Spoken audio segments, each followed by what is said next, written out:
हर साल इस तरह भी अक्टूबर से ही हजार्डियस एयर क्वालिटी की खबरें आने लगी हैं। देश में वायु प्रदूषण यानी कि एयर पोल्यूशन बढ़ रहा है। बहुत लोगों ने ये भी कहा है कि दिवाली में पटाखों की वजह से एयर क्वालिटी और प्रदूषित हो गई है।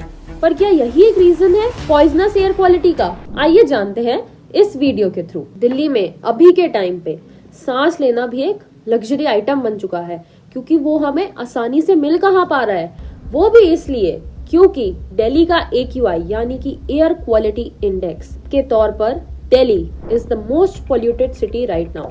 बट ये AQI होता क्या है? आइए पहले समझते हैं व्हाट इज AQI। AQI यानी कि एयर क्वालिटी इंडेक्स, ये एक नंबर होता है जो बताता है हवा कितनी सेफ है सांस लेने के लिए। 0 से 50 तक यानी कि क्लीन एयर, 200 के पार यानी कि पुअर एयर क्वालिटी, और 300 के ऊपर मतलब हजार्डियस।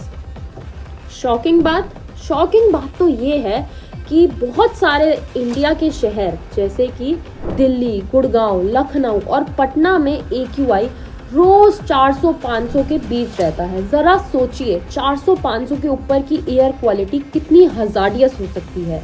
यानी कि हम हर सांस के साथ जहर अंदर ले रहे हैं। वर्ल्ड हेल्थ ऑर्गेनाइजेशन यानी कि WHO के हिसाब से एयर पोल्यूशन हर साल लाखों लोगों की अर्ली डेथ का रीजन बन रहा है।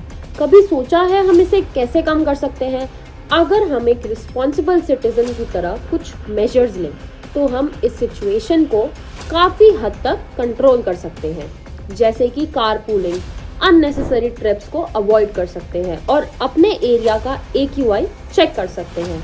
अगर हवा खराब हो तो आउटडोर वर्कआउट को स्किप कर सकते हैं।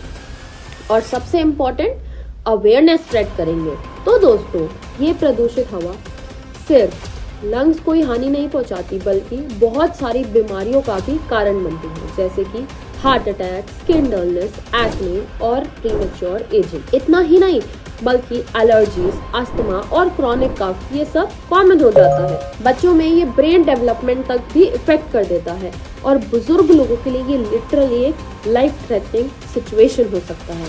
और एयर क्वालिटी इंडेक्स की वजह से बहुत सारे न्यूज सोर्सेज के अकॉर्डिंग जितने भी बड़े बड़े हॉस्पिटल्स के डॉक्टर्स हैं, इवन उन्होंने तक ये क्लेम किया है कि दिल्ली, पटना, गुड़गांव, नोएडा, इन सारी सिटीज की जो एयर क्वालिटी इंडेक्स है वो इतना हजार्डियस है कि ना तो वो बच्चों के लिए सही है और ना ही वो बुजुर्ग यानी कि बड़े लोगों के लिए सही है। और ये भी क्लेम्स हुए हैं कि डॉक्टर्स ने बोला है ज्यादा से ज्यादा बुजुर्ग लोगों को घर में ही रखा जाए, ताकि उनको घर में वो क्लीन एयर क्वालिटी मिल सके और उन्हें बाहर ना जाना पड़े इतनी डेंजरस और हजार्डियस एयर क्वालिटी में। और जितने भी जॉब वर्किंग लोग हैं उन लोग को मास्क लगा के जाना पड़ रहा है just because of this air quality in India. जरा सोचिए दोस्तों, सिर्फ इस एयर क्वालिटी की वजह से एक इंसान को कितना कुछ झेलना पड़ रहा है। आपको नहीं लगता कि अगर हम कुछ मेजर्स लें, कुछ अवेयरनेस फैलाएं या फिर अपनी ही तरफ से हम एक एज अ रिस्पॉन्सिबल सिटीजन कुछ करें तो हम इस चीज को कम कर सकते हैं? मुझे लगता है एज अ रिस्पॉन्सिबल सिटीजन ये हमारी ही जिम्मेदारी है कि हम इन चीजों को अपनी तरफ से जितना कम कर सकते हैं कम करें, क्योंकि शुरुआत दोस्तों एक सिटीजन से ही होती है एज एन इंडिविजुअल। अगर आपको ये वीडियो अच्छा लगा हो तो like, share, comment and subscribe जरूर करिएगा। Thank you.